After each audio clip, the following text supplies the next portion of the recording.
Yes, indeed. Welcome to Bladtcast 650. Good God, what is wrong with me? If we're going to hit a milestone, we, of course, have to be joined by Bladtcast founding member on the Mount Rushmore of the Bladtcast. I think it's really just me and him. Will Sterling, how are you, sir?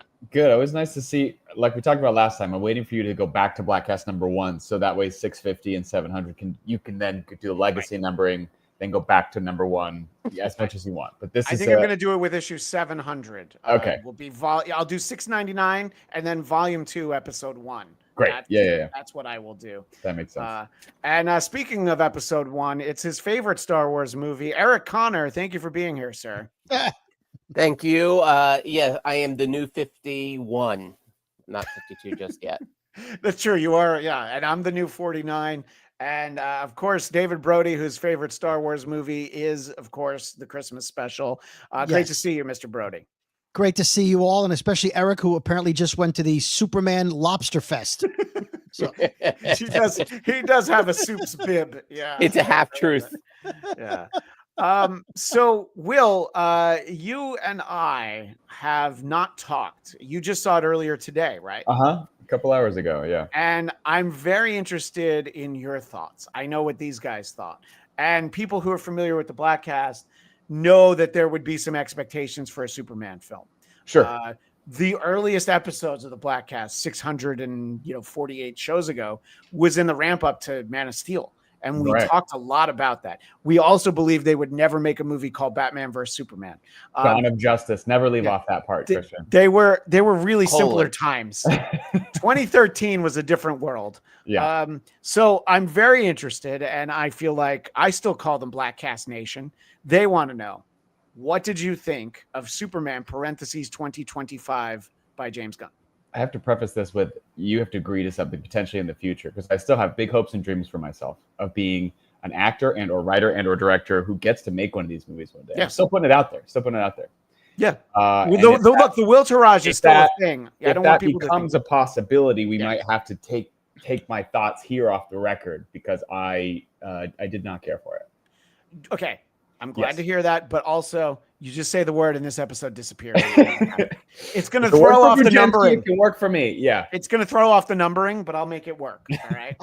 I didn't realize you invited Scrooge onto the podcast. Old. Yeah. I don't need old tweets now, old podcasts resurfacing to say that I didn't care for a movie for a universe that's supposed to be. By the way, it's very funny because we do have a friend that we used to do this podcast with, who is very glad that the first 120 episodes, most of them aren't really there, because he was like playing a character, but that character would have made it so he lost a lot of jobs that he had in radio. That character's name was Christian Blatt. In any case, Raging Rhino, if we're talking about a DC movie, and the Raging Rhino is here in the chat, and a lot of times, he's able to join us. Raging Rhino, you can message me. I'll even send you the link for Eric is going to leave in a little bit. So if Raging Rhino would like to pop on the last portion of the show, I'll message you the link. And because we have less time with Eric, I do want to get to him next. But Will, was there a moment where you were sitting there and you thought, this is not what I was hoping for? Was there a specific moment, or was it a general like, oh, no?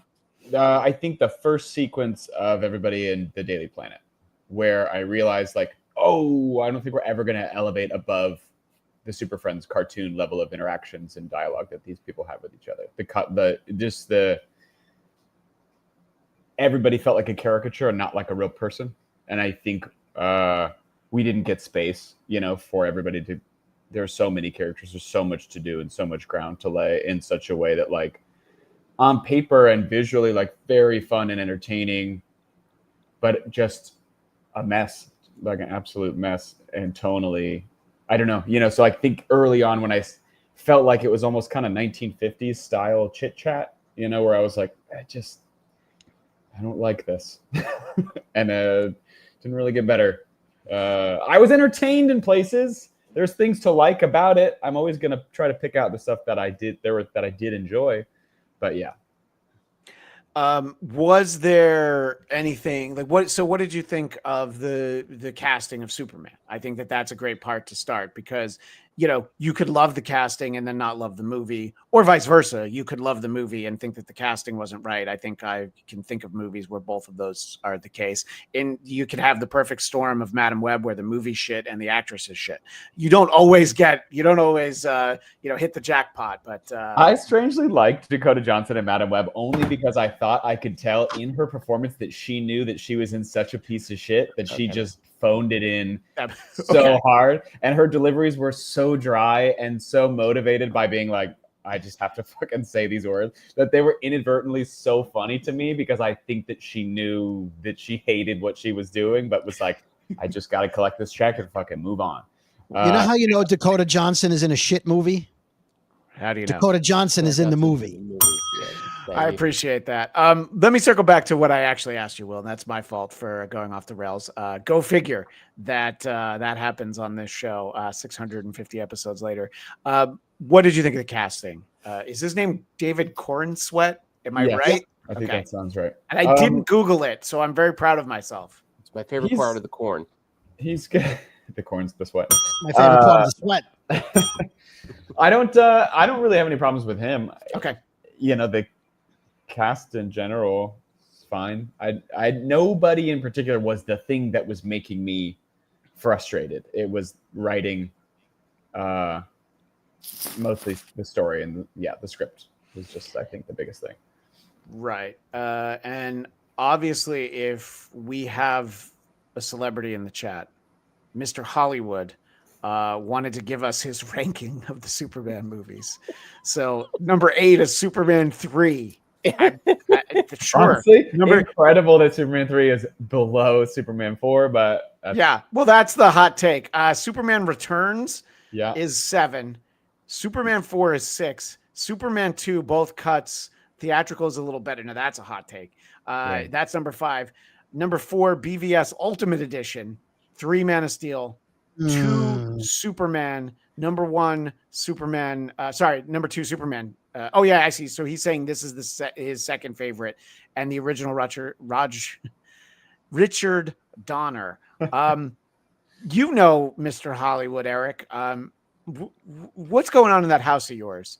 That Superman 3 is worse than Superman 4.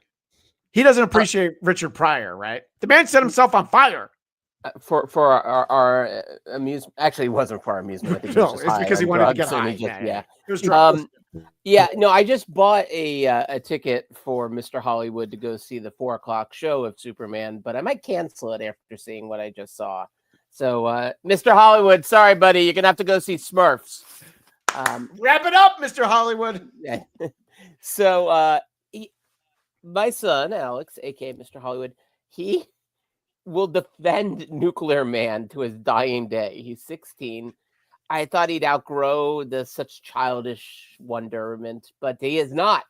I mean, did you see Superman rebuild the Great Wall of China in that movie? You know what? He might be onto something. Nuclear Man was one of the was a Madam Web level great bad idea.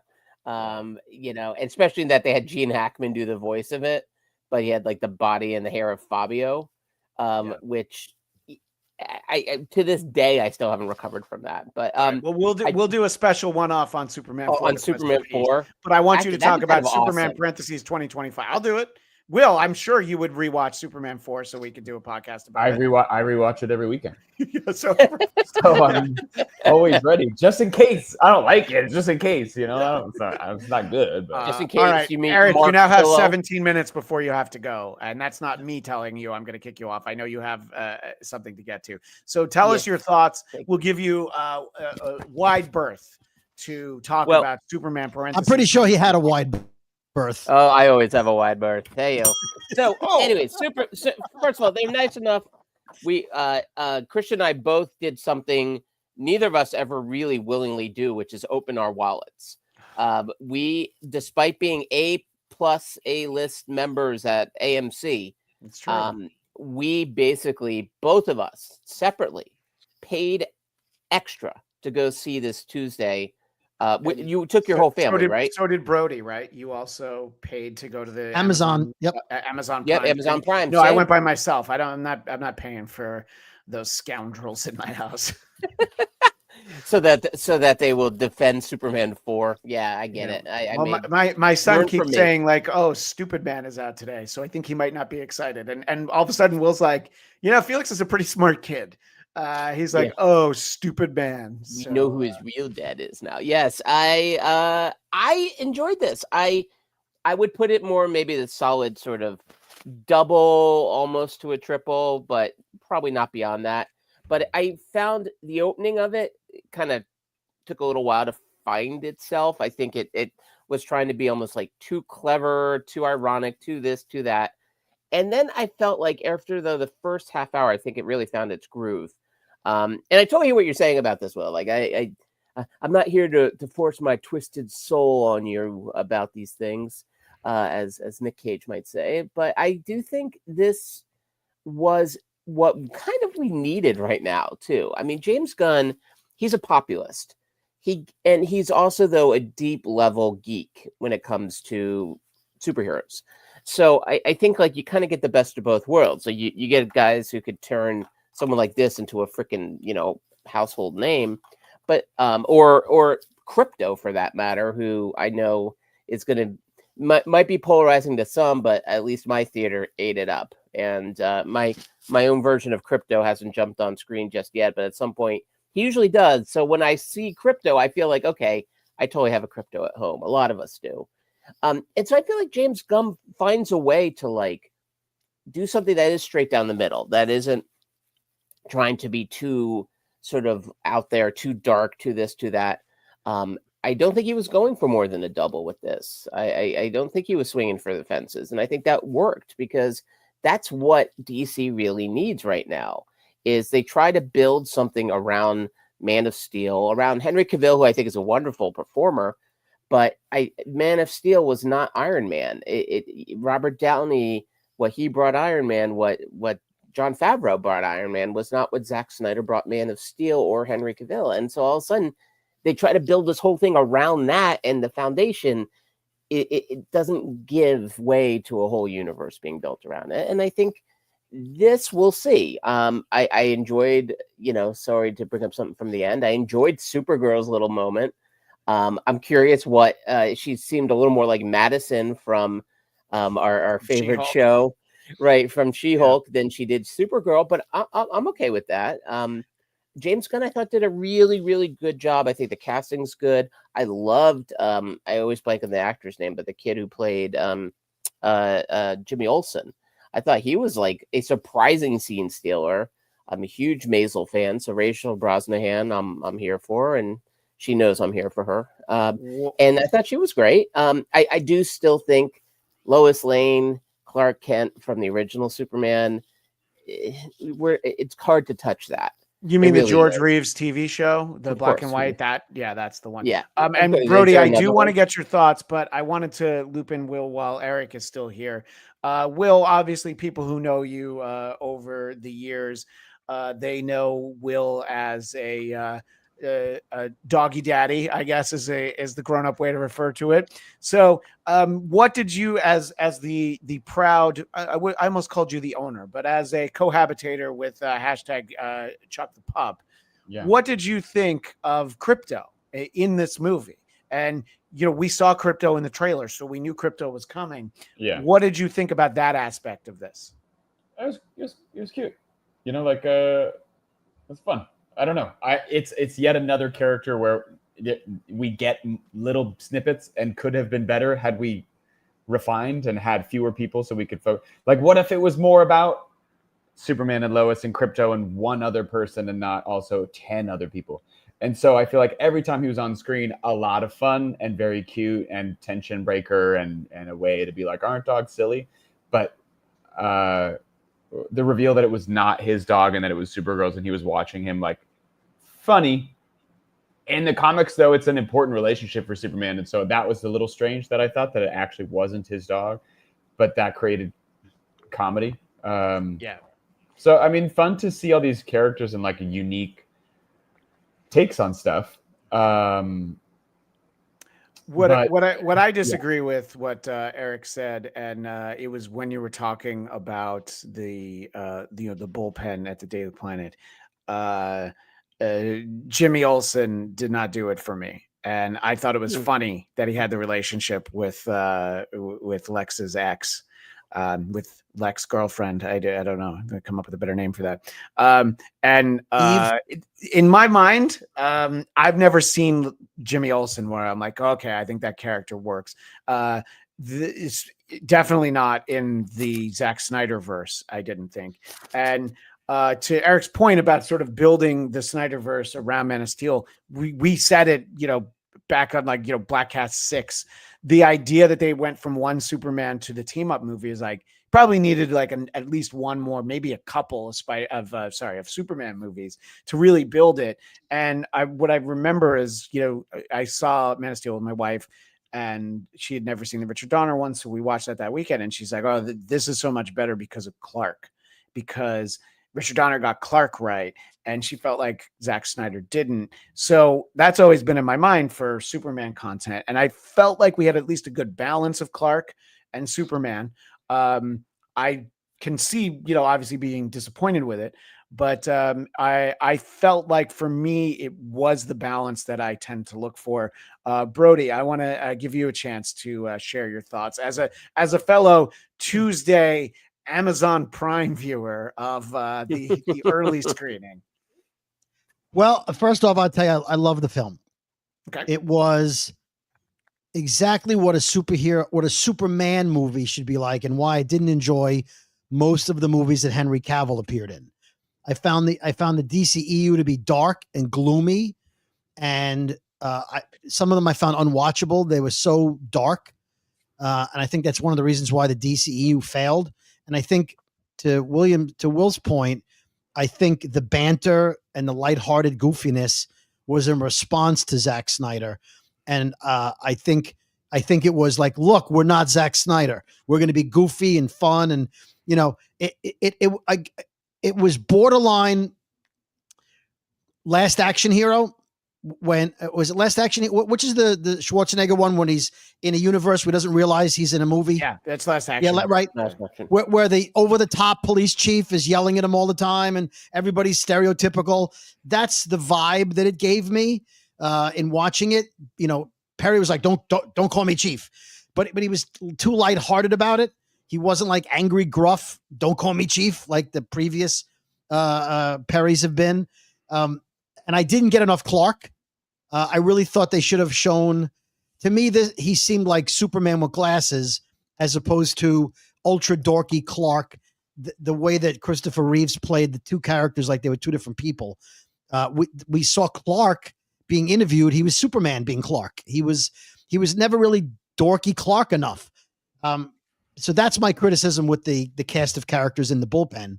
But as far as the movie, the tone was aspirational. And I feel like depending on your politics in the world we live in now, I needed to see an uplifting role model man who would save a squirrel and believes in truth, justice, and the American way as we used to know it. And so, whereas I love Marvel much more than I like DC, Marvel is like, yeah, they just kicked his ass. This was a great action film. And for me, Superman has always been aspirational. Like, I wish we had a Superman in the world. And they made him a global hero in this movie. And I think that was important. So the tone was right on the tone for me. I thought Corn Sweat was terrific. I read enough articles to know why Henry Cavill couldn't have been in this movie. But after watching it, you absolutely know why Henry Cavill couldn't have been in this movie. Because he's not young and doe-eyed and optimistic.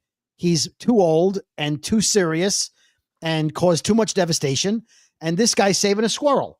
Whereas Henry Cavill's Superman didn't give a crap about buildings falling on people, and that was fine. That was his movie. This was a David Cornsweet film, and he was perfectly cast in this movie. And he was the farm boy from Kansas who was still innocent, who had his ideals were unshakable and unflappable, and I loved it. So That's my take. That's my Well, no, Nick I appreciate that. Will, we used to talk a lot on this podcast about this idea that there was a memo that went around Warner Brothers for anyone involved in the DC films, and it just had 2 words, and it said "no jokes." And it seemed like we've kind of gone the other way. And Eric, you described him as a populist, and I'm thinking about how James Gunn is this decade's J.J. Abrams. Remember, J.J. Abrams was like, he put the paddles on Star Trek and brought it back to life. And then it's like, well, what about Star Wars? And, people can talk about the sequel trilogy as a whole, but like going to see Force Awakens in the theater, and Will, you went with my son Felix and I to actually see it together. And we all saw it. That was at least like, this is like Star Wars greatest hits. It's like you go and see a band. Like, okay, I once saw Steve Miller Band open for the Grateful Dead. He did the entire greatest hits 74 to 78. He dropped 1 new song in the middle. That was his set. And I'm like, man, I don't want anything else. So that's what Force Awakens was. Will, and you're still muted, just so you remember. Do you think that this was maybe that kind of an attempt of like, okay, here's the things that we like about Superman that everybody maybe said they want from Superman. Do you think that that's what James Gunn tried to do? Ish. I mean, I think it's clear that he understands. Like, he's obviously very talented, and none of it's to say that like it's not. Listen, I hope it does really well. And I always have lived in this world where I think it's interesting that people are so diehard about not having new versions of characters. And so, like, I was always in the camp of like, I enjoyed Man of Steel because emotionally where I wanted this introspective, very different. I like a dark version because we've already had Christopher Reeve. It's great. Now we've gone back. Cool. We can have them both. There's room for all the versions as there are in the comics. It's like, it's not always going to be exactly the same. And so I think it, I'm sure it exists as a response and trying to continue to catch up to the Marvel machine a little bit. But I don't know if it's as much of, it just felt like James Gunn's brand of humor was kind of the dominant factor over in a lot of places where it didn't function and it needed to breathe more than constantly crack tension with jokes. There was not a lot of space to get to know these characters as people because they were always being underwritten by like a Guardians level joke. And I felt that was more of a detriment than a service because it can be full of jokes and still have heart in such a way.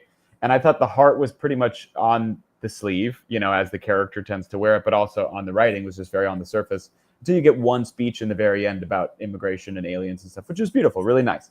But the rest of the movie was just giving you everything that you think you want. So it didn't feel new. It just felt expected. And I think a lot of people are like, that's what I want. So I like it. I still wanted there to be a challenge for him to go outside of his wheelhouse a little bit to find a way to ground his humor a little bit more. And I don't think that he did that. Well, I think the thing that we can all agree on is that there's room for a Henry Cavill Superman and a Christopher Reeve Superman. And 10 years from now, another one, and then another one. And right. Another, you know what I mean? Like, it's all fine. Yeah, there's room for all of them except for Dean Cain. There's no room for Dean Cain. Dean Cain couldn't be less Superman than you could ever have. Dean Cain was, of course, worried that Superman is just too woke. And I'm going to tell you, if there was anybody in this town who wasn't able to get into an advanced screening, it's Dean Cain. So I'm sure he said this not knowing it. They made sort of the offhand comment that Superman, James Gunn did. He said that he is an immigrant. And that's what kind of the reaction was to it. And if there's anyone that, we could have had on the show, I extended the invite to my friend Adam Hughesy, the H-Man Hughes over there in Ireland, but he said it's too hot for him to podcast today. I knew what that meant. Wait, I could have given you that excuse? Yes, you could have, but you had already said yes. Good to know. I didn't realize he had seen it. So Husey said Superman is an excellent 4 out of 5 reboot, and anyone calling it woke is reaching for complaints. He had a second point that I'll make in a little bit. And that is kind of, I think, a narrative that we get on social media, probably more my timeline than any of the other three of you, because of just people that I've followed for a long time. And you want to always find every movie proves the point. Go woke, go broke. But you know what, Eric Connor, we don't want you to go broke. I know you do have to get to work. Yep. Do you have any final thoughts before we bid you adieu? You know, I always love these discussions because, like, Will's making me think about, yeah, maybe it was a little crowded. But I will say this, when I was watching it, I didn't mind that it was kind of crowded, actually. I thought they sort of divvied it up pretty well. I do think this is one of those examples like the original Spider-Man, like X-Men, where I think the second one's going to be a better film. I think they've set up things. Now, whatever it is you might not like about this one, my guess is it's not going to have a big tonal shift. We're not talking Superman 2 into Superman 3. You know, I think it will stay the course of James Gunn's vision. I imagine he'll write and direct the second one. But I thought, like, the hints of the Green Lantern got me very excited for the Green Lantern show. And apparently Nathan Fillion said he swears more in the TV show than he has in his whole career combined, which that one quote alone, I'm like, all right, I'm there. And I felt like one truly great moment that was them talking in his apartment or her apartment, and there's the fight going on in the background. I felt like that's kind of like a real sweet spot for James Gunn, where he sort of still has his sort of tendencies, you know, like a puppy dog, to do something like crazy. But then he also understands, like, the power of us connecting with characters and us giving a damn about Clark and Lois. And so I thought that one moment was one that went on for a while. It slowed down. It wasn't like in need of Ritalin or anything. Like, it was totally chill. And yet in the background, there's something crazy going on, but our hearts with the two of them in the foreground. And we're still laughing at what's going on. But I think I hope the future sequels, future spinoffs, everything else, maybe follows that model a little bit more, you know, allows for maybe a little more of the emotional connection, going with the comedy as more of a backdrop instead of in the foreground. But I do have to leave you all. I am needed back to my home planet. It is not your son that, says Superman 4 is your favorite movie of all time. Mr. If Mr. Hollywood says it, for me. I believe it. No, I'm sure it's He true. speaks for no Connors. Bye, gents. Good seeing you. All right, great to see you. Up and away. Tell me add a period after very Mr. much. And yikes. And if one door closes, another opens. We have our friend here, the Raging Rhino himself. Thank you for being here. And I wanted to kind of talk about two things. Eric's talking about a scene that he really liked, which was Superman. Well, you know, Clark and Lois sort of arguing while there's like a disturbance out the window. And it's like, yeah, the Justice Gang has it, which, you know, we can talk about them in a moment. What I didn't like was the earlier scene where he's interviewing her, and the concept of it's fine, but I'm like, I feel like we've seen this scene.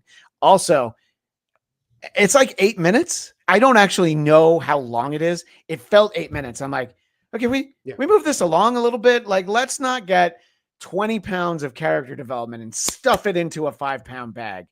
And that for me was, I don't know. I can't remember if it was you, Brody, or if it was Eric. There's like a little bit of like playing catch up when the movie starts. And I'm glad that we didn't see Krypton explode and then he gets on the ship and then Mom Pa came. I'm glad we started there. You know, I just like with the, you know, getting the latest iteration of Spider-Man. Yeah. We don't need to know the stuff that we already know.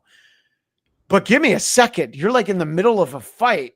And I was like, all right, so I really do need to read the little corner box that is the note from the editor telling me what I missed. So it took me a little while to catch up. But John, I know you haven't had a chance to actually weigh in. You were in the chat earlier. But before you talk about this movie, did you really walk 6 miles to see Superman 4? The day it came out. Yep. I walked 6 miles to the movie theater. The Northwest, I think at that time it was the Northwest 6 in San Antonio, Texas. Now, is that 3 miles there? Is that 3 miles there and 3 miles back? No, 6 miles each way.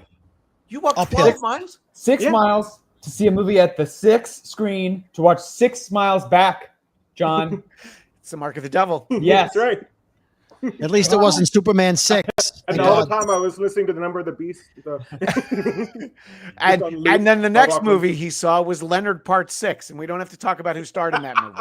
We don't talk about him anymore. Let's talk about this movie, though. Oh my gosh, Wakame Egan, we're glad to see you here in the chat. But I would walk 500 miles, and he would walk 500 more just to be the man watching Superman 4 and seeing, wow, John Cryer's great in this. What a career he's got ahead of him. Hey, he actually ended up being a pretty darn good Lex Luthor on television too. So wait, John Cryer was Lex Luthor? yeah, on the Supergirl show. Yeah, That I didn't realize. I realized in our last conversation I made that joke, and then you were like, "Well, he was just a kid in Superman 4," and then we kind of moved on into my mind. I was like, "Oh no, he didn't. He's in Supergirl. He's Lex Luthor in Supergirl." I remember that Callista Flockhart was on that show, and then and then she wasn't anymore. Yeah, right. so I saw a few of them. CBS to CW, she was no longer there for some reason. All of a sudden, you don't have Ally McBeal money when you move over to the CW. No dancing, baby. Yeah, no, you go to Squid Game for that. So, John, I want to get your just overall big thoughts, and we'll talk about some of the more specific. Sure. You saw the movie, and you, like our pal Will Sterling, there's an expectation, there's a love for Superman. They're sitting down in the chair, and I will point out that you saw the Whedon cut of Justice League in theater 7 times, right? That's right. Okay. Did I ever explain A record? that for you? I don't. Yeah. There's actually a reason behind that. When I was a kid, You hated yourself, and it felt like you had to be punished No. for something you'd done as a young man. He went because the movie theater was close. Right? No, yeah, it actually was. But no, I saw. You remember? Everybody remembers the Transformers movie, the animated movie from the 1986. Oh yeah. I saw that in the theaters 6 times. That's the most I'd ever seen any movie other than Rocky Horror. And so I decided, well, this is the Justice League. This is my favorite comic book of all time. Some of my favorite characters of all time. If I'm going to break a record for the most times I see a movie in the theater, I'm going to do it. And so like the first weekend, I had 3 different people say, hey, come with me to go see Justice League. Okay. So right off the bat, within 2 days, I'd already seen it 3 times. So this is easy now. Will, is Phantom Menace still your record? I think Yes, you saw that it 8 means times. But I to have be to fair, break you were a that now. child. You saw it 8 times as a child. I was, and it was always like kind of like John saying, it's like another friend's parents would be like, "We're going to see Star Wars," and I was like, "I'm in," so I just got invited.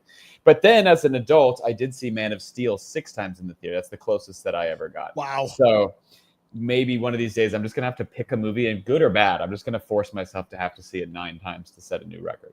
I will go with you as part of our AMC entourage for Madam Web 2.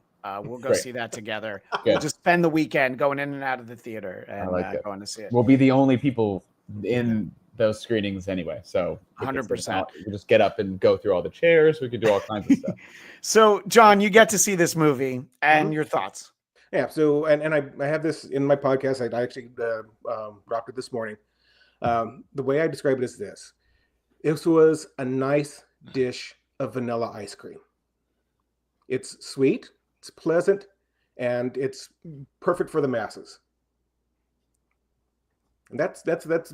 I mean, I go into much more detail. But... No, yeah, and we'll let you go into more. I think that's a great. I'm going to steal that for some movie that I feel is very bland that everyone else likes. The first time I used that was for Hitch. My wife made me go watch Hitch with her. If only we knew that and what we know now about Will Smith. So Brody, you, me, and Eric, I think we're the masses because I believe all 3 of us are predominantly Marvel fans. Hey, vanilla ice cream is great, man. You know what else is great? Vanilla ice. Yeah, baby. Yeah. So what do you think when you hear the fact that we very much enjoyed this movie? I'm wondering if I can convince my son that this is not Stupid Man. I don't know if I can. So is it because our expectations were just very different because Superman was like, I mean, and look, I loved Superman as a kid. First of all, I loved the Super Friends. not so much Gleep, I think was the name of the monkey. Gleek. Gleek. Sorry to offend Gleek. No. Hashtag Gleek Nation. It's the Gleek Spit out skate. of his mouth every time he talked. So one of I remember having a birthday party where we went to see the re-release of Superman, and I loved Superman, and in my mind, there had been a lot of attempts since let's say the 2 Richard Donner movies, but maybe I just got old, got cynical. I never felt that way about Superman again. I felt like this was close, but this is still not like a child seeing seeing the Richard Donner one for the first time. That's a wonder to that. Will, is it because Brody and I are just simple folk that I think I'm in a different place. I mean, right now, I'm just so burned out on these movies, man. Like, it's just the same shit every fucking day. And so, like, even seeing the Fantastic Four, like, now I'm like, do I really want to go? But then, like, deep down, I'm like, but I do, because I really want a good Fantastic. But I know I'm going to see it and be like, amazing. It's the same show, Intergalactic Guy, and then, like, I just... Yeah. And so what I wanted more of was finding what the unique hook of this movie could be to set it apart from everything else. And even though it's a quippy, everybody's got jokes, it's just more of the same, and so confusing to anybody who as a huge comic book. And John, you probably understand, like, watching that plot, I'm like, I can pick this shit out. I can make it make sense to me because I've been reading these comics my whole life. But I'm like, trying to do the logic of like screenwriting and basic audience, and like, now we're in a time stream Minecraft river and Metamorphose there, and he has a baby named Joey, and there's like it's a pocket dimension, but also there's a dragon monster that they got from a breeder, presumably. Like, so many layers of comic book level, Saturday morning cartoon level stuff that feels like it should be a kid in a candy store. But I was like, what the fuck is going on half the time of this movie? Can we just make this about Superman or about some of these people and give them some stakes, as opposed to it just being like following the forced path that Donald Trump is on with Benjamin Netanyahu? Like, it felt, I don't know, it was a lot. Well, it's interesting that you say that, because there's the international conflict that's sort of at the heart of this. And I was a smartass on social media earlier because Ben Shapiro didn't like it. And so I was like, well, I think we know which storyline he didn't like the way it played out. Yes. And, did I get some responses to that, by the way? Lex Luthor in that equation. It's so funny to me that everybody's always like, I'm like, so what would Superman be to you? Like a gun-toting, like what? Well, I'll tell you, I mean, if he's going into a foreign country without permission from Congress, he's definitely doing it in the current American way. Right. Truth, justice, and the current American way. That's right. What do you think about the handling of that, Brody? And look, this is not the first time they've done it. We had Sokovia in the MCU. You got to have made-up countries fighting. We always need that. In Batman vs Superman too, which is funny. There's actually a lot of parallels between these two movies that I don't think people really want to draw. They're all over the place. It's just tone shift. You know what I mean? Mm-hmm. But they're very similar. Yep. Yeah. What did you think it said, Brody, about like this is our Superman? This is this is more serious than him. I'm going to round up all of the nuclear arms and throw them into the sun. Sorry, Mr. Hollywood. I know that's your favorite movie, and sorry, John, that you walked 12 miles to see it. I think it's the first time anyone, well, at least in the Superman movies that I can think of, it's the first time it's been addressed that Superman does whatever the F he wants to do. If he feels it's for the good and for the cause. It's when Lois called him out and was like, wait a minute, did you ask the president? Did you go as a representative of America?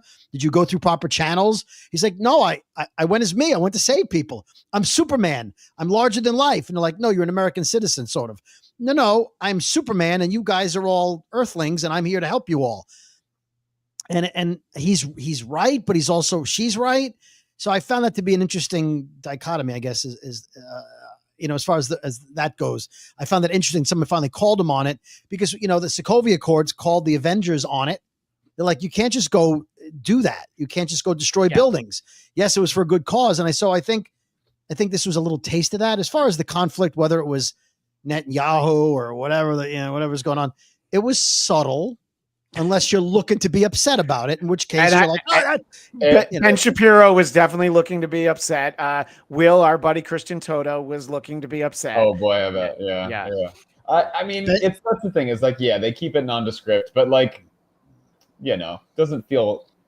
I think the timing of it, because he wrote this script. I mean, I guess he wrote it while this was still happening too, but it just feels like so of the now that I was like, how could you not think a little bit? Yeah, but it could also be Russia, Ukraine.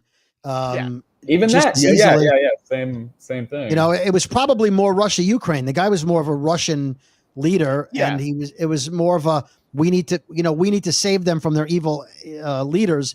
To me, it sounded much more Russia, Ukraine than the Israel, Gaza. Well, I think that the dictator character is basically like if Putin left his shirt on when he got in the tanning bed. I think that might be it.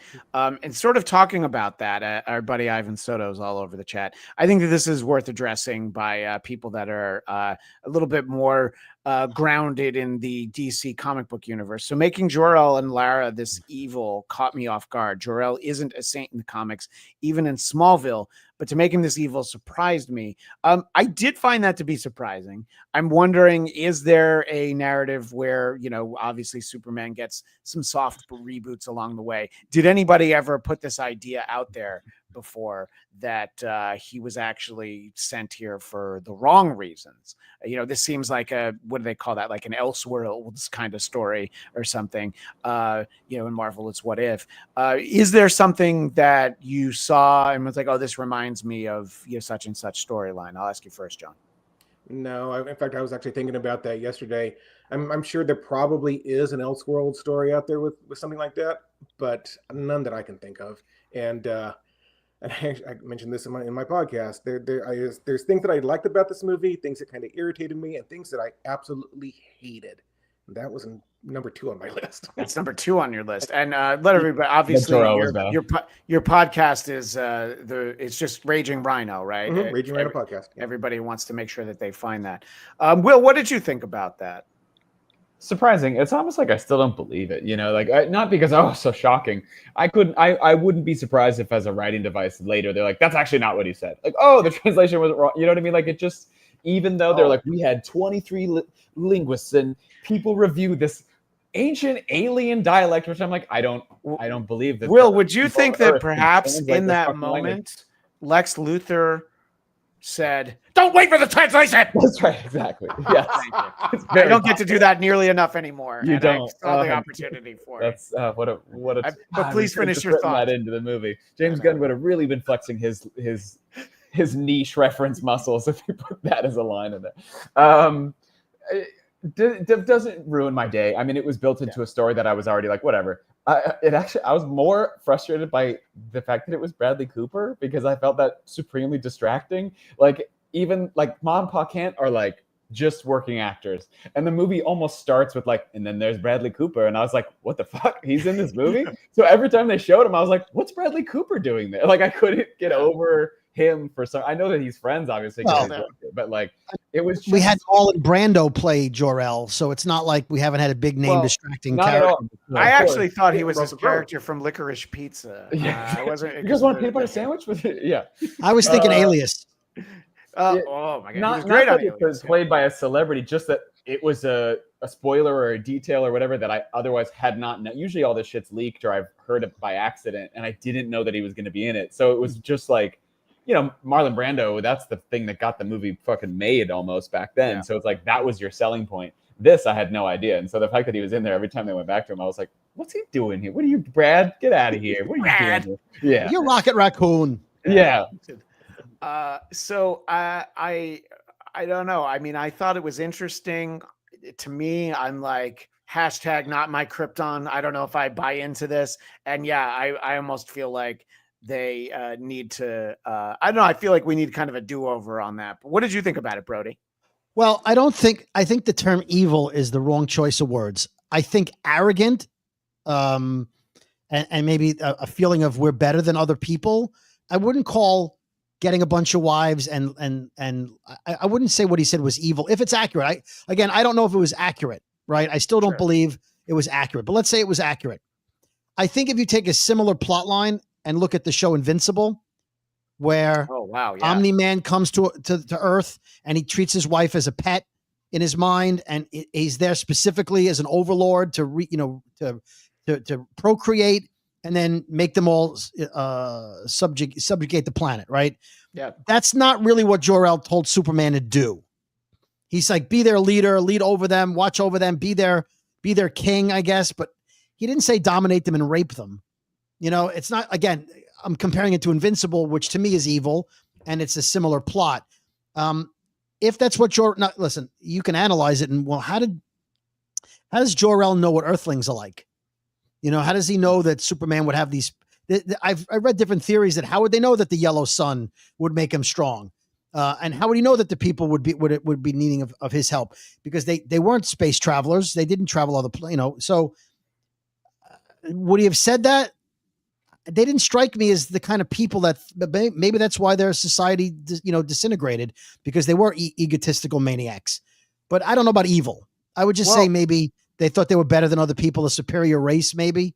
I think Kryptonians just kind of know a little bit of everything. Like, they know what was in the briefcase in Pulp Fiction. They know how many licks it takes to get to the center of a Tootsie Pop. All the questions that we've been asking for decades. They're like, what would you do for a Klondike bar? They know what you would do for a Klondike bar. So most people know what I would do for a Klondike bar, and the answer is anything. I want to move it and talk about Nicholas Hoult.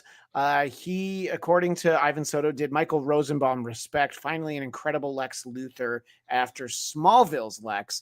And I can tell from Ivan's comments that the TV DC characters are where he has a lot of affinity, because he's talking about Smallville. He's talking about Supergirl. To me, I thought that Gene Hackman as Lex Luthor was incredible. And I've said this many times on the podcast.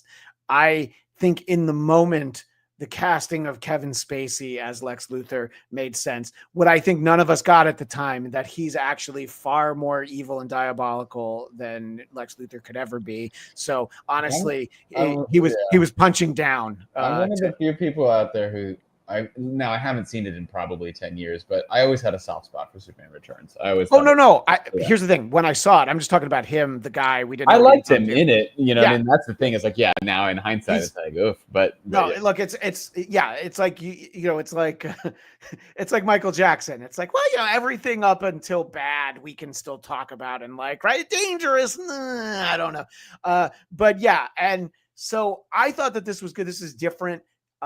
Jesse Eisenberg, also different, but different in a completely different way. He was more, obviously because he'd been in the Facebook movie, it was hard to not think of Zuckerberg as Lex Luthor. And it was a little bit on the nose. I thought that this was interesting. This was different. To me, this isn't necessarily the way that I think of Lex Luthor, but I appreciated the swings. And there's a lot of big swings in this movie. Before I go to John and Will, I want to know what you thought, Brody, about Nicholas Hoult as Lex Luthor. I thought the acting was excellent. I think the writing, there was a lot of exposition. He explained himself a lot, but yet he didn't really explain what his beef with Superman was. Like, he wanted him out of the way so he could take over part of the Baravia, right? Whatever the country was going to be. But, at the end, he says, he's like, why do you hate me? He's like, because you lessened us. So you made it. I mean, if his whole thing was Superman made humans look like less than awesome because he was a better, that's fine. But you're destroying Metropolis and you're killing millions of people because of a vendetta. I mean, I guess that's Lex Luthor in a nutshell, but he yelled a lot, and then he came off like a whiny bitch by the end. He came off like, He definitely has some whiny bitch moments. Sorry, finish your thought. I'm just going to bring a chat. No, the acting was fine. I thought the scene where he walks into the Fortress of Solitude and there's robots exploding by his head was a little weird. That, you want to make it look like he's not phased. I get it, but things are blowing up right here. Again, that's not necessarily the character, but it just reminded me to bring that up. So overall, I thought he was very good. You just wanted him to be well, not only, maybe make it explode a little further away than right here. Yeah, where like robot pieces are flying. You'd at least blink. I know you want to make him cool, but blink a little bit. So the shot with the girl Go ahead, Will. Yeah. turns herself inside out just to actually turn around. I was like, why don't you just turn around? But she had to fully reconstruct herself over the course of like 15 seconds just to turn around. Where I was like, why It's did like, you not just turn it's around? like, well, we did the CGI on that effect for a different scene. Yeah, that's we actually gotta not in the movie, so we put it got to right there. use it. Yep. Yeah. Well, Will, I think you'll probably be able to agree with a statement I'm going to make in a moment, but I wanted to bring in Kame Egan. I love Gene Hackman as Lex Luthor, and I didn't call this out. Ned Beatty as Otis, tremendous. I haven't seen the new film, but I've heard Nicholas Hoult is great as Lex. Here's what I'll say. It makes sense to me that Nicholas Hoult is not the best Lex Luthor because he's not the best Hank McCoy the Beast. Obviously, Frazier as the Beast is far superior to Nicholas Hoult, and I'm going to put Gene Hackman and maybe Kevin Spacey, but definitely Gene Hackman above. But I thought it was interesting. What did you think of him as Lex? At least he was bald. There, you have to give him that. He was bald. He was bald. Again, it's like all these people are perfectly playing these comic book versions of these characters. You know what I mean? Like, nothing felt newly added. You know, like seeing him do that, I was like, yeah, I guess if you shaved any actor's head and just told him to yell, you know, like they'd probably turn in that performance. You know, it wasn't incredible because the writing was not nuanced. You know, there's no nuance to almost any of these people, especially Lex, which is fine. Sometimes you just want the cookie cutter villain. I understand. But I think because there's no nuance to the character, there's almost no nuance to what gets brought to the performance. And so it's perfectly serviceable and it's not bad.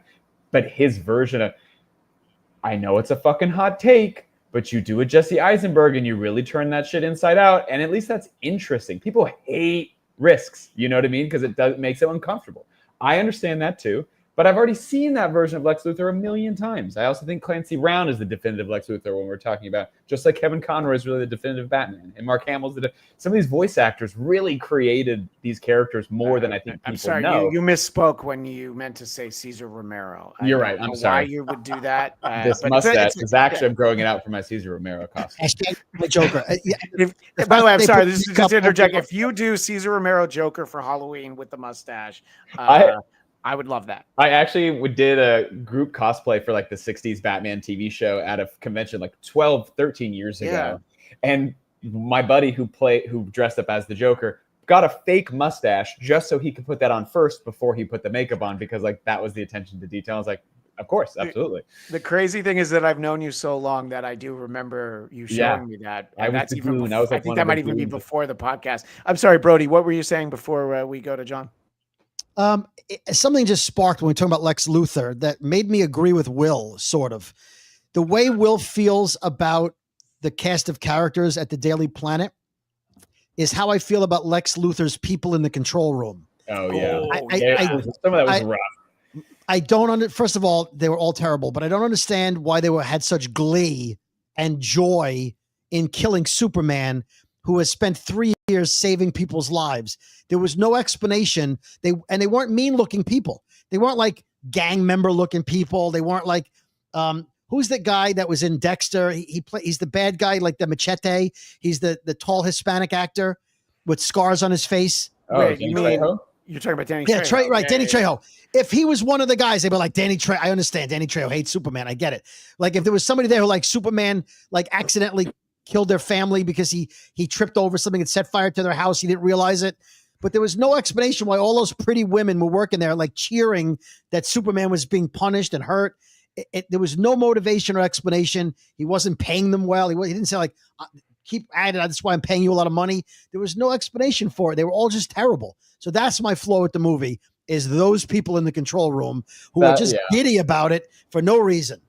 The guy with the mustache, I mean, I say this as a man with a mustache. John, maybe you feel similarly, but he was like, yeah, I don't know, Lex. I was like, is this fucking Cliff from Cheers? He's like, maybe it's a bad idea what we're doing over here, killing Superman. A little bit, yeah, you're right. Yeah, it's like George Ratzenberger's final role. Who are these people? Yeah. It was, very strange. They de-aged him for it.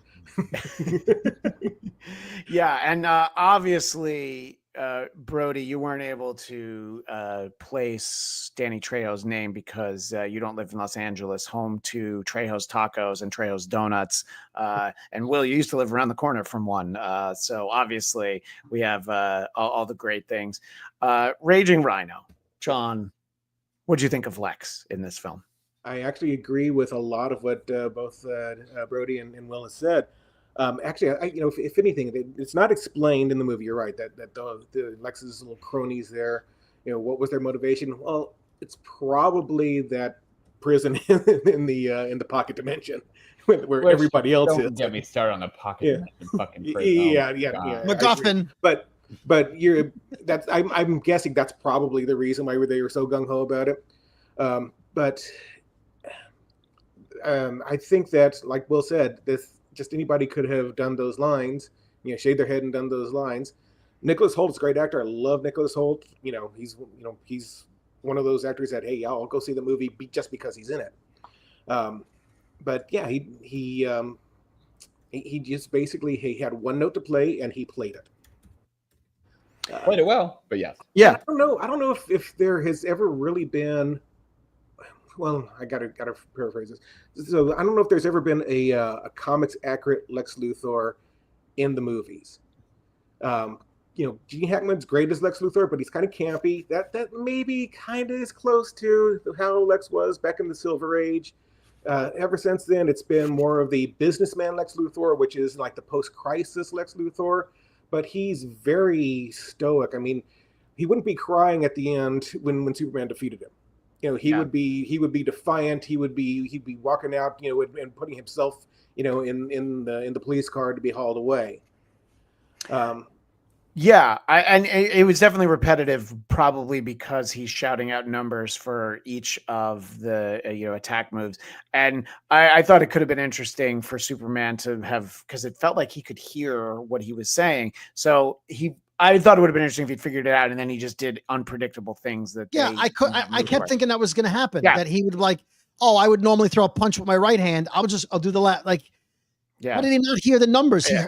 He heard Lex talking. If they had shown Lex, because Lex was threatening him, telling him why he hates him, and then he's yelling the numbers. If they had made it just take 2 seconds, screenwriting, to Will's point, of just using a different channel, right? Like pushing a different button and going L37. Yeah. But no, he's yelling into the same, and it's coming out the speaker on his chest. I mean, how do you not? And at some point he referenced you're telling him what to do, which is why he told Crypto to go after the toys and destroy the drones. Yeah. So he did hear it, but he didn't figure it out. He didn't figure out the moves were predictable. So at least he figured out the drone part. He is a product of the Kansas public education system. So, I don't think he has all the Kryptonian knowledge embedded in his mind. I do want to get, obviously, all of your thoughts, but John, let's start with you when it comes to the Justice Gang. I thought that for me, because I don't know that much about Guy Gardner, I just know that Batman punched him in the face. And this is number 4, I believe. Yeah. So I knew that much about him. And, and I thought that he was the right balance of this guy's a douchebag front and center. But obviously from the final sequence, we realized that he's still got all the heart. And, he's got what makes, why he would have a Green Lantern ring by the end. You're like, okay, I get it. But boy, he's a douchebag. And I know, Brody, that's the haircut you used to have. So you probably were a little sensitive. Only for my wedding. Okay. But what did you think about all of these characters? Sorry, not Brody, but John. Okay. So, as Nathan Fillion just was pitch perfect as Guy Gardner. As far as the attitude goes, the overconfidence, the bravado, that is right out of the comic books from Keith Giffen's Justice League. That's why Batman punched him in the face, because he had that kind of attitude. That was my favorite thing about the movie was Nathan Fillion. Okay. Yeah. Mr. Terrific, also fantastic. For the life of me, I don't know how to pronounce that guy's name. Oh, the actor. Yeah. Oh, yeah. He's the. I don't want to guess how to say it, but I know that actor was great. Yeah. He was also great. And again, Mr. Terrific is in the DC universe the third smartest man. I'm guessing after Lex and Bruce Wayne. Yeah. And so he did a great job. Right for a James Gunn joke, and he never made that joke. Yeah. Yeah, we don't have to listen to you. You're only the third smartest man. You know what I mean? Mm-hmm. Why should we do whatever exactly? I mean, if you're gonna make the easy jokes about the bull haircut, make the joke about the third smartest man. Yeah, third smartest man. Yeah, exactly. So I think he was a little bit more aloof than what I remember him from the comics, but it's been a while since I've read his stuff. Hawk Girl, I don't know. Did she really do all that much other than What's she doing there? a lot? Yeah. Where's she from? Why? What are Well, they? Also, she falls in the James Gunn category of there was a side character in The Suicide Squad where I felt like she didn't really do anything. Mongal. Yeah, and also like the Rat Girl. Rat Girl, yeah. There's a few of those. she had a nice story through line though. I thought. By the way, Jason Blair says he hasn't seen the movie yet. He doesn't want any spoilers, but he wanted to drop in and say a quick hello. Long friend of the podcast, the great Jason Blair. So Will, I wanted to get your thoughts on the Justice Gang. First of all, really great that there's just parking right in front of the Hall of Justice. Lois could just right there, pull up right there, park right there. They should have painted the curb red, but nobody you know what? around. I know it was that too they're new. Yeah, they're the superheroes, so they're the security for their own building, which it looked like they were still working on. But it was just funny to like see this established and be like, where's everybody else? The Justice Gang, fine. A joke that got hit too many times. You know what I mean? Like they really kept milking that Justice Gang bit, and I was like, the whole movie felt. I was thinking this actually. I was like, oh, I should mention this on the podcast. A good portion of the movie felt like bit surfing. You know what I mean? Where it's like, we really gotta just 2 tags on every bit. Well, we're waxing down a premise and heading on down bit surfing. The movie, I was like, it's just so much bit surfing going on in this movie. There's a lot of bit surfing. Yeah. That I wish it either move on to new clever jokes or retire and get a little bit more serious in places or whatever. But I was just like, we gotta stop with the Justice Gang thing. Like, it's funny the first 1-2 times, and it was like 7, 8, not by the time I got to the end, and I was like, oh my god, shut the fuck up about the Justice Gang. So yeah, I was kind of over the bit, but it'll be cool to see them become how he got in the Justice Gang. I thought that we had the joke too many times, but then there was that moment where he's like, okay, you're in. I did think that was funny. You know what a wonderful callback that would have been if we hadn't heard it for an hour. 8 times. You know what I mean? And then you're like, ha, great, amazing. But Sky the Magnanimous, I can't wait to see Superman in theaters in IMAX. I can care less about spoilers. I know enough about this film to say I can't wait to see what's to come for the new DC Cinematic Universe. This isn't like spoiler filled in the other than like story points. You know, there aren't like people that are huge. Okay. So the cameo from Peacemaker was actually pretty funny. I enjoyed that. There's a problem with the continuity for Peacemaker because he's like in universe with 2 different guys being Superman. I don't quite know how that all works, but I thought what they said was that all of Peacemaker is canon except the scene where the Shadow Justice League is. Oh, okay. This Peacemaker had the exact same life. This Peacemaker had the exact same life experience as the one on the TV show, except that scene didn't happen in his world. So it's just like with comic books, it's alternate. Who cares? You know what I mean? When people are like, what? Make it make sense. Right. Like, no, there's 700. He died in Suicide Squad, and he.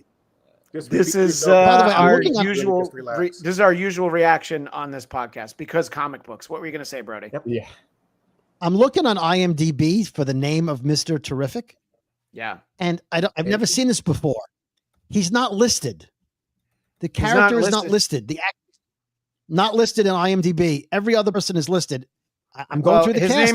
His name is Edie Gathegi, but I don't know if that's how you say it. Is what I'm saying. Okay. I don't know how I'm pronouncing it. But looking at IMDb, the black gentleman with the gray goatee, who's sort of the top Lex Luthor guy, I didn't realize his name was Otis. I didn't realize he was playing Otis. Did you guys know that? I did not know that either. I really would have loved to. He just very briefly mentions his name late in the movie. He should have had a name tag that says, hello, my name is Otis. Ivan Soto, Christian, you caught that Supergirl was drunk. You sure did. We all got that joke. That she likes to go to a planet with a red sun so she can get drunk. That's like Wolverine can never get drunk because of his healing factor. That's also character-wise, why end on such a cheap joke? You know what I mean? Like, we introduced Supergirl to say that she's a fucking wreck. You know what I mean? Like, that's how you introduce the character who's going to have the next movie is like, yeah, she goes to other planets so she can get fucked up. Aren't you excited for her movie? What? I'm like, well, they cut out why? the interview of her walking on the streets of Nashville saying, "Just spit on that then." That was actually what she was originally doing in the movie. Because I was like, oh, cool, I Superman can- movie or Supergirl. She looks great in that part. Like, I'm sure maybe that'll be more fun. And then her introduction is that she's a fucking wasted white girl. I'm just like, amazing. And that's her dog that he had to take care of, so she get trashed on Mars or wherever the fuck she went. Like, go ahead, Brody. While Will is not wrong, the reason she's drunk is they're basing the movie off of a comic book run called Supergirl Woman of Tomorrow. And in that comic run, she watches Krypton get destroyed, then a satellite planet that she was living on get destroyed. She sees Kryptonians be killed 3 times. And by the time she gets to Earth many years later, she's depressed and she's not the Supergirl we've seen previously, like on the CW. She's a messed up, mentally damaged PTSD Supergirl. And that's why she's a party girl. And I think that's why it was comic relief, but she is going to be a train wreck in the movie that she's going to be in initially until she finds herself and grows and whatnot. So that's something I could think of is that's why they made her that's why she was off planet. That's why she wasn't there to defend herself, to defend her cousin, because she was off, getting drunk. So I guess they had to come up with a great explanation as to why she wasn't around. Yeah.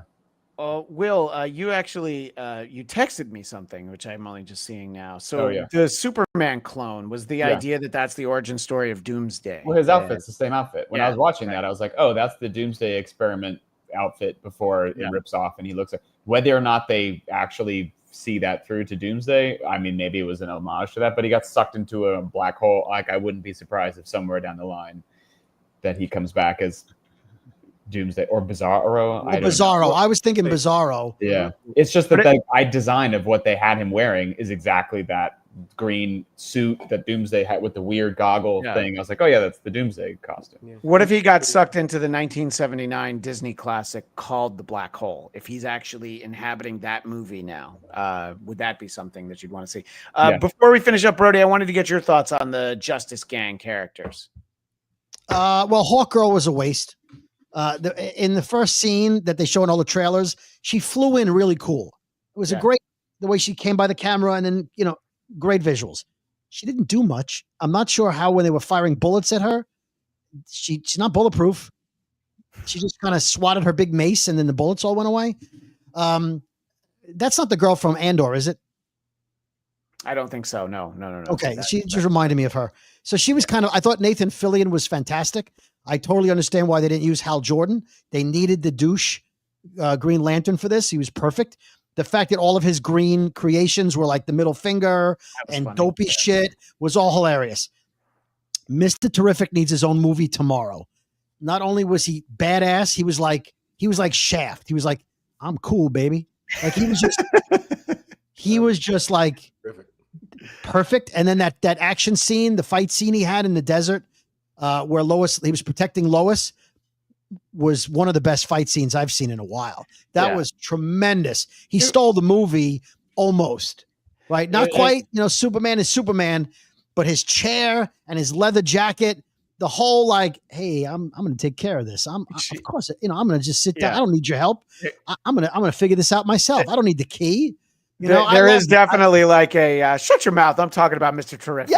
Yes, that's what reminded me of. Like, I don't need your shit. I'm Mr. Terrific, motherfucker. So I loved it. To me, he was the best. The voice, Brody. This is 2020. Sorry, Fudger. No, I know. Fudger. I know. I'm just saying. No. This isn't 90s shock culture that we're living in anymore. Okay. I am going to, as a comedian and as an impressionist, I am doing an impression of the Shaft character. That's it. I'm doing my take on it.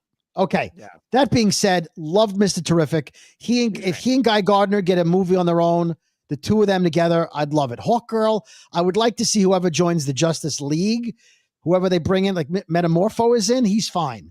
Hawkgirl was like, we need another female character in the movie. So instead of Hawkman, we'll do Hawkgirl and everyone will be happy. She was fine, Yeah. I want to get a final thought from Sky the Magnanimous. The upcoming Supergirl film, Supergirl Woman of Tomorrow, is set to hit theaters in IMAX, will feature Lobo, other cosmic entities that could be interesting to see on the screen. It's following comic lore, which kind of gets me to sort of the final point.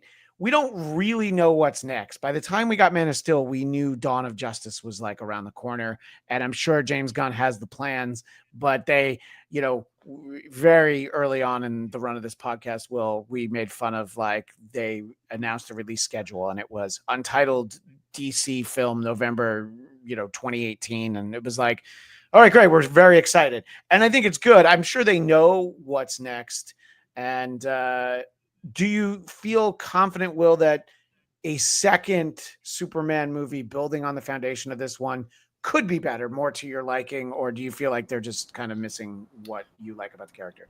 Just make it about Superman then. You know what I mean? Like, it kind of just rubs me the wrong way that everyone's like, yeah, it's a Superman movie at the end of the day. Hold your horses. It's not too crowded. And then you see, like, cool, super fucking crowded. Superman's in it for half the time. Yeah. I know that was a lot of people's criticism for Batman vs. Superman. Understandable. I think that it's valid. But I would love to see a Superman movie where he doesn't have to be sidelined by a bunch of other things or people. Or there's just so much more room to make those characters so much more rich and so much more interesting. And that was what was sacrificed in order to squeeze as many things in people. When we got to this pocket universe dimension river of blocks thing, I was just like, man, we get in the prison with the girl in her dress, and like, I'm like, where do these people shit? Like, there were so many things where I was just like, this is valuable real estate that we could have given to some of these people, to give them some scenes, to give them a little bit more heart and give it a little bit more, and we didn't get any of that. We just got like, isn't this cool, more 70s comics Super Friends stuff? And I was like, not really. It's just, okay. And then we go to this set piece, and then we go to this set piece, and where's Superman? Oh, he's okay. Like, I hope the next one is more focused on him and less focused on the group, but who knows? So, Will, obviously people tuning in who are, of course, part of Bladtcast Nation, they want to know what is the actual Will Sterling ranking? Is this fine? Is this sub fine? I feel like we can rule out fine plus, because that's usually something that goes a little bit above and beyond. Yeah. Is this fine, or does this not even achieve fine status for you? It's fine. Yeah, it's okay. Fine. Because I see how much value other people get from it. I don't think it's a bad movie by any means. It's just something where I was really optimistic that it would kind of remind me what I liked about these movies, or feel fresh, or like reinvigorate maybe my joy for wanting to see some of these. Because it's like, now that we're finally getting a lot of this DC stuff, which is my core fandom, I'm so exhausted by superhero movies that, like, I'm like, why now though? Like, this, if this all happened 10 years ago, I would have been so excited. And now I'm just like, man, that I wanted something. What do you think it would be like if basically this movie came out when Man of Steel came out, and they built the DCEU around this version of Superman? Do you think it would have been any different in any way? I think so.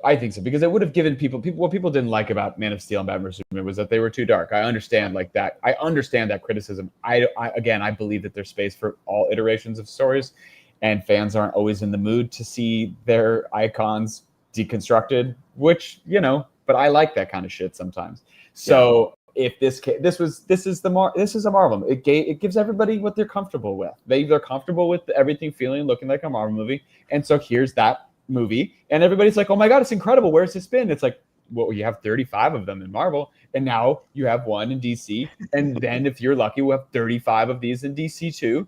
And then you have 60 something. Yeah, I'm just like, when does it? It doesn't end as long as there's money to be made. I know. We do need to end it there for the simple reason that I have to get to my daughter's performance for a week-long dance camp that she's been doing. But John Nolan, we appreciate you being here, the Raging Rhino. Let everybody know once again where they can find you. It's Raging Rhino Podcast, and of course on there on the screen you see at Raging Rhino Pod. Just find me on X. I'm there. Yeah. And And if the next DC movie comes along and I've neglected to invite you, please message me ahead of time. I'm very embarrassed that I forgot to ask you, but I'm glad you were around and able to do it today. No worries at all. It's one of the benefits of being unemployed. Oh, well, I'm sorry to hear that, but I'm glad you were available to us. That's right. I did it myself. So. We'll have to get you on the Geekscape Book Club soon, since you're around, because we do sometimes hit some DC Universe. Will did a Superman for All Seasons with us recently. David Brody, where can you be found? Find me on most social media right here at David Brody with a Y, in case you're not a visual audience member. And of course, the Brooklyn Boys podcast, wherever you get your podcasts. And you may find me at the IMAX theater going to see Superman again, because I enjoyed it, except for the couple of things we all found fault with. Yeah. Sorry, John, are you going to see it again? Maybe give it another chance, or you felt like it was a bad enough taste that you're not going back in? Yeah, I saw enough of it. Just I'm not going to go pay for it again in the movie theater. I might go watch it on Max or. It's now called HBO Max. They Whatever branded it from HBO Max to Max to back to HBO Yeah, Max. in 3 months it's going to be something different. So I might watch right, it. So. Exactly. Will Sterling, for the final word here, where can people find you? At Will Sterling _ on all the things. That's Instagram's where all the information usually is. So, yeah. Well, thank you for being here. It's always a fun ride to think about starting this nonsense up 650 episodes ago, and the fact that we're still doing it, and you're the only one who still talks to me. That's not actually entirely true, but I think it's funny to put it that way, is that I've alienated the other ones, and Will is just too nice to tell me to just leave him the hell alone. No. It's because you promised me a hamburger and a donut bun or whatever we did 12 years ago. Superman versus food challenge. Yeah, I think that video is still out there. Anyway, that is all the time. Please subscribe to the Bladtcast. You can find me on social media at Christian DMZ. Thanks again to everyone, and we'll see you next time on the Bladtcast.